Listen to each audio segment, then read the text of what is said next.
आपातकाल की 51वीं बरसी के मौके पर सिन्हा कॉलेज की एनएसएस यूनिट के तत्वावधान में एक कार्यक्रम आयोजित किया गया, जिसमें आपातकाल के दरमियान जेल गए हुए दो समाजसेवी ज्ञानेश्वर सिंह एवं श्री अजय श्रीवास्तव को मुख्य वक्ता के तौर पर बुलाया गया। दोनों वक्ताओं ने अपनी जेल यात्रा एवं आपातकाल के अनुभव साझा किए। कार्यक्रम का आरंभ दीप प्रज्वलन के साथ हुआ। कार्यक्रम का उद्देश्य आज की पीढ़ी को आपातकाल के अनुभवों से रूबरू कराना था। वक्तव्य ने आपातकाल की ज्यादतियों से लोगों को अवगत कराया। विषय प्रवेश एमबीए के विभागाध्यक्ष बहादुर भीम कुमार ने कराया। मंच संचालन एनएसएस समन्वयक संजीव रंजन ने किया। वक्ताओं ने देश में लोकतंत्र की जड़ें मजबूत होने का जिक्र किया। कार्यक्रम की अध्यक्षता कर रहे हिंदी के व्याख्याता रमेश सिंह ने आपातकाल को एक प्रवृत्ति करार दिया। कॉलेज शिक्षकों में प्रेमशंकर गोंड एवं रंजीत ने भी अपनी बात रखी। स्टूडेंट्स में पम्मी, सुनैना, तान्या, रानी एवं रितिका ने भी विषय पर बात रखी, जिन्हें पुरस्कार भी दिया गया। धन्यवाद ज्ञापन कार्यक्रम पदाधिकारी डॉ निहारिका ने किया। आज के सफल आयोजन के लिए प्राचार्य डॉ सुधीर कुमार मिश्रा ने सबों को अपनी शुभकामनाएं प्रेषित किया। वही वक्ताओं ने क्या कहा, आप भी सुनिए। आप आए, बड़ी उम्र है आपकी, बस अभी नाम मैंने लिया आपका। आप आए, बड़ी उम्र है। अंग्रेजों ने यहाँ एक अंतरिम गवर्नमेंट स्थापित की थी, जिसके प्रधानमंत्री के रूप में नेहरू जी भी थे।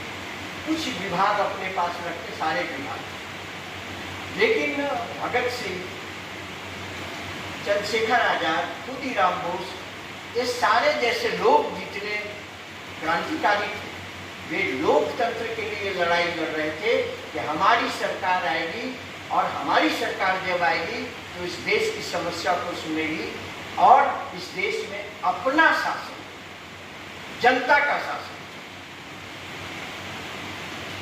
तो आज उसी परंपरा को जीवित रखने की जरूरी है और यह एक दिन का नहीं, हम आने वाली पीढ़ी को इसके महत्व को समझाएं, लोकतंत्र को समझाएं। विधानसभा घेराव क्रम में गोलियां चली, करीब सैकड़ों बच्चे मारे गए, उस समय सैकड़ों विद्यार्थी मारे गए। उस परिस्थिति में यह व्यक्ति जो है, सब लोग दिशाविहीन होने लगे। जेपी के पास इन लोगों को खुद जाना पड़ा, उस समय जो नेतृत्व करता थे, लालू जी वगैरह लोग जो है, सुशील मोदी वगैरह, सब लोगों ने कहा कि हम दिशाविहीन हो, हमारा मार्गदर्शन कीजिए। 31 तारीख को उन्होंने एक विज्ञप्ति जारी की कि अगर विद्यार्थियों की मांग को अगर नहीं सरकार मानती है तो आंदोलन का नेतृत्व में स्वयं करना। हम लोग उस समय चर्चा बात गए और बहुत धाराओं के बीच में भी है। अब समझिए कि उस परिस्थिति में उन्होंने नेतृत्व संभाला और सबसे कहा कि सच कहना यदि बगावत है तो समझो हम भी बागी है। समझना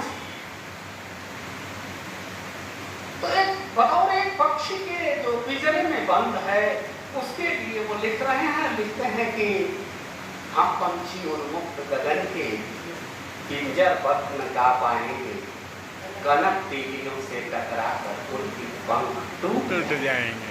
वेरी गुड, वेरी गुड। हम बहता जब पीने वाले मर जाएंगे भूखे प्यासे, कहीं भली है कटुक निगौली, कनक कटोरी की मैदान।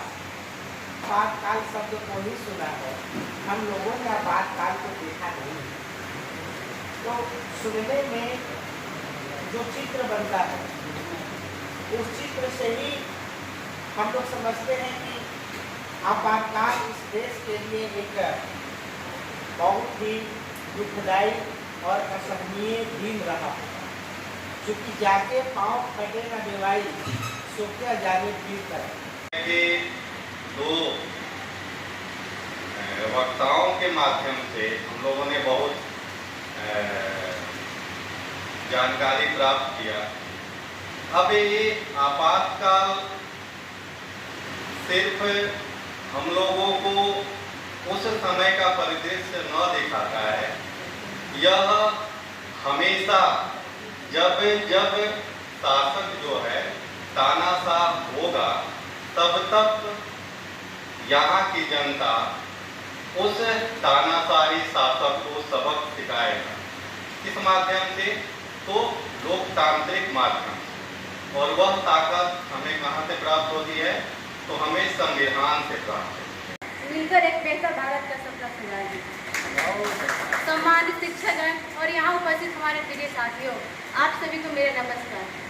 मैं एक आज ऐसे विषय पे बोलने जा रही हूँ जो केवल एक इतिहास का घटना नहीं है, यह एक हमारे लिए सीख है जिसका नाम है आपातकाल, एक घटना के रूप में।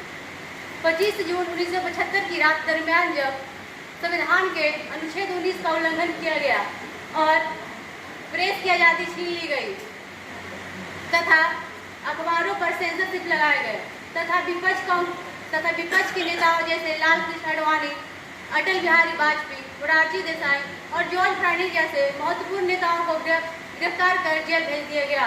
और इस प्रकार से एक व्यक्ति खुद को संविधान इंडिया इज इंदिरा।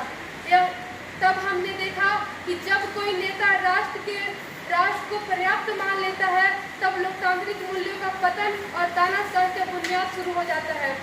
हमने यह सीखा कि कोई भी व्यक्ति कितना भी बड़ा क्यों नहीं हो, वह राष्ट्र से बड़ा नहीं हो सकता, वह देश से बड़ा नहीं हो सकता। कोई भी पार्टी कितनी भी शक्तिशाली क्यों न हो, वह भारत की जनता से मजबूत नहीं हो सकता। इसलिए लोकतंत्र हमें व्यक्ति की पूजा करना नहीं सिखाती, किसी पार्टी की पूजा करना नहीं सिखाती, बल्कि लोकतंत्र हमें भारत माता की पूजा करना सिखाती है, भारत के मूल्यों को, कर्तव्यों को पालन करना सिखाती है, संविधान को पूजा करना